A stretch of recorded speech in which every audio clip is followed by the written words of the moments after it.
Morning, Sunday the 23rd of May. It's a beautiful morning. Sun's quite high in the sky. I'm just looking over this wheat. You know, it's right near the yard and it looks a picture. There's no disease in our wheat this time whatsoever. You know, there's no blotchiness on leaves, they're out. So, but no, it looks good. We had a real good week really. We've finished tillaging on wheat. That's all, that box is ticked. We've just got a little bit on spring oats, but as you saw by yesterday's video, if you it's just too wet, we'd make a right mess. We bought a bit of tackle, a few machines came in,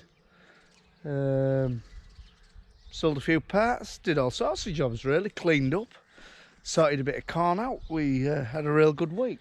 Oh, patching our office up, look. Started to go a bit tender. It's just an hard porter cabin we got at a sale. And it was just a little bit tender, so we bought this, these, well, I don't know what they are really, larch I think.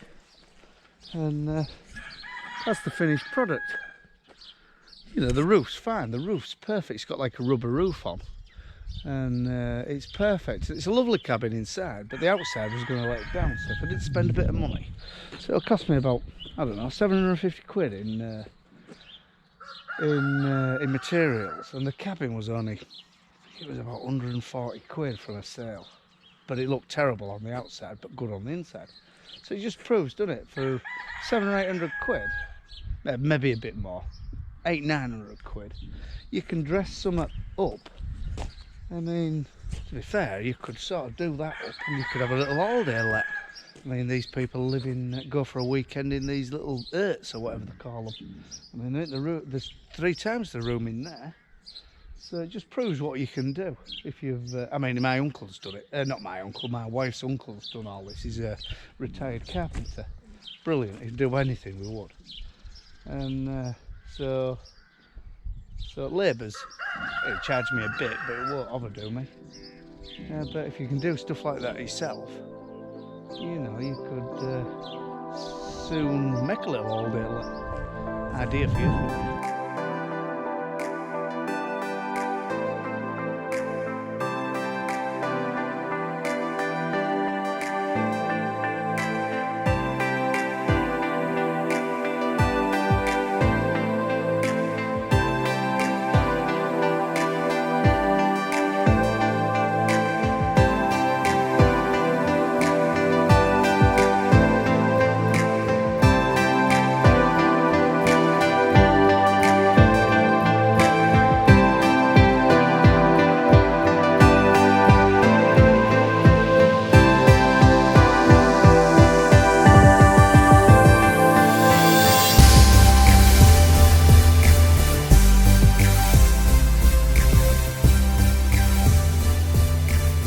Getting your money's worth and getting your money's worth. I'm just doing brakes on this Polaris buggy of my dad's, and he has been complaining that they've been a bit funny for a while, so, and we've been promising to have a look at them, but by the time it's finished, they're the new ones, they're what's left of the old ones, and he's actually started wearing the bloody calipers on the plungers. So the discs are alright, he'll have to do. Just going to put new pads in and hope for best, and I think in winter she's going to need, she'll put 2 new wheel bearings in. Didn't much tighter, so I don't know what to say really.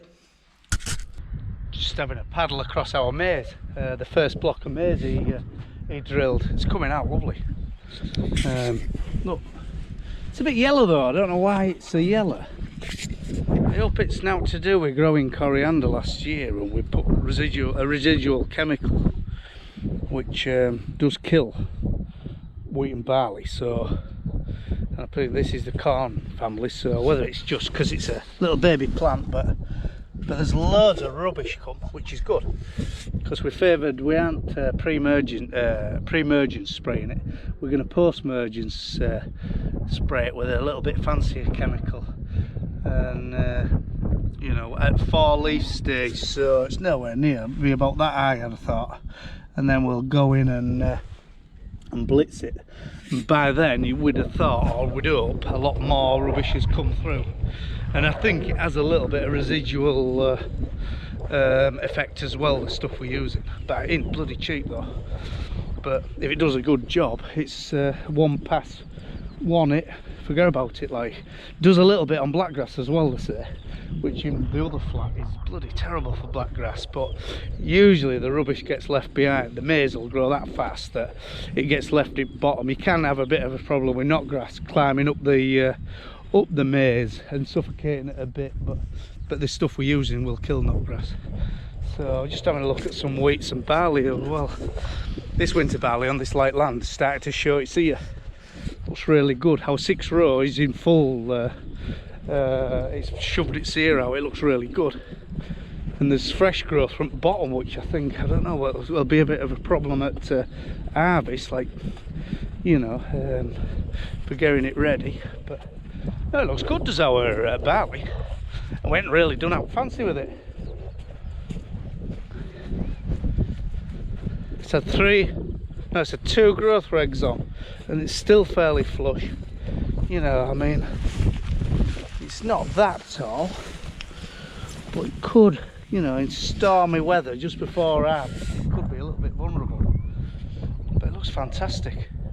But the rain came at the right time. I mean, there would have been, we irrigated this, and yes, I'll admit it was a waste of time, but if it hadn't rained, this would have droughted off terrible. You know, it's that sand what doesn't hold moisture at all. And I think if it stopped raining now, there'd be enough moisture to carry it right through till harvest. So but it looks like a picture. It's clean. You know, odd wild oat here and there, which will just give probably in one of fungicides. We'll just put a little bit of wild oat spray in and give it knock them out. But it's a little bit worrying now the rain has come. The prices are going down. Everything's slipping back, not drastically, but I think wheat's come back a £5 for harvest, and it's just going in the wrong direction. And we were talking to a Palomar dealer lad this morning who has a farm, and he says 140 quid now is no good. You need 170 to sort of make it pay. What with price of inputs and one thing and another, and it's not just what you have to put into your crop, it's running your farm as well. It's all to pay for. You know, from down to, we was on about cement. It's nearly double price on it. What a bloody going on. You know, so every input, I mean, you might think cement is an input for growing corn, but you have to maintain your buildings to put your corn in. So it is, isn't it? But so savings are there, but by hell, you have to hunt for them. You know, you can't just go splashing the cash willy-nilly nowadays. But anyway, this wheat looks well as well across this dike.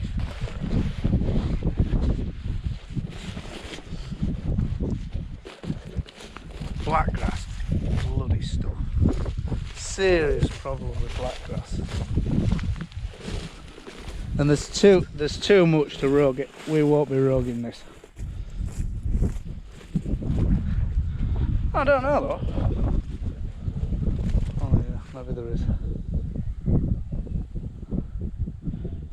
That's barley. Oh, we maybe could rogue this. Oh, we're only here roguing. Well, to be fair, I don't mind it on a nice day. Get telling jokes and bugging about. And it ain't a bad job. It's when you get them patches. It is so bad in wild oating if there ain't many and you're covering ground. It's when you're there's a bed of them. And you think, oh Christ, it's just. Which look, I mean, I might come and spray some bits off actually. There's some real bad patches in there.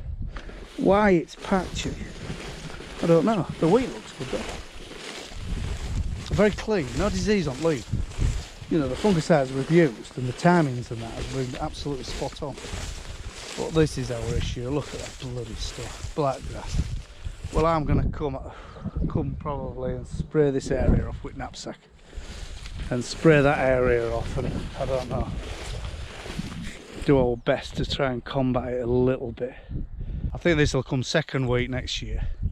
And then try and get, as soon as this crops off, we'll be in with a cultivator, blitz it, try and get a flush of blackgrass to grow, and then leave it as late as possible. If weather beats us, we'll just put it with spring cod. Because if we left that, next year it'd be 3 times as bad, and then you've lost the battle, sort of thing. So if you've got any clean fields, keep them clean. You know, don't think, you're right, it's just a couple of blackgrass, because the couple of blackgrasses turn into a million blackgrass. Went to a farm sale yesterday. It was nice to have a bit of normality. I mean, stuff was dear. I bought very little, to be honest. No machinery at all. It was real good stuff though. It was making very good prices. There was dealers buying, but they were being brave. They were buying a bit of stuff, but all I bought was some Indian stone. I mean, because I've got a little bit of a patio project, as you can see. Excuse me. I've got this Indian stone off our builders merchants. That's £20 a square metre. Is that? Anyway, I went to this sale and there was 2 packs. In fact, I bought 3 packs.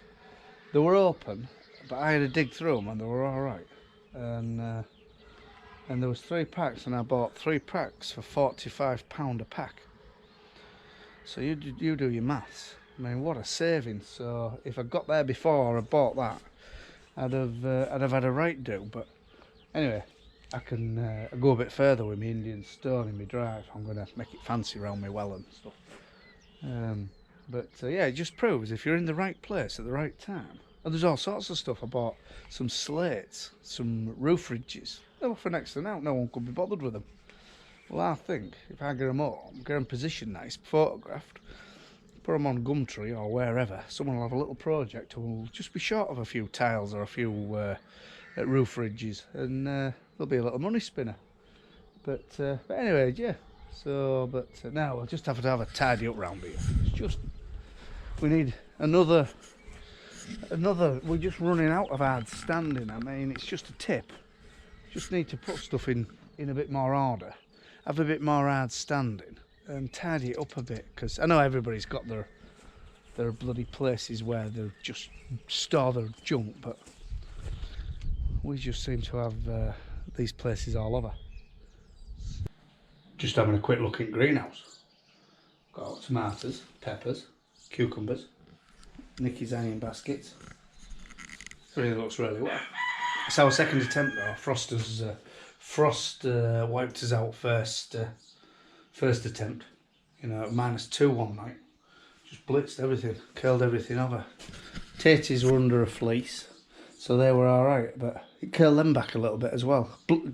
Totally knackered whatever Nick's got on there. Most of that was susceptible, so she's had to redo them. But yeah, I don't mind a bit of gardening. We started first lockdown. You know, not else to do. Couldn't go to the pub, couldn't go out, couldn't have friends round.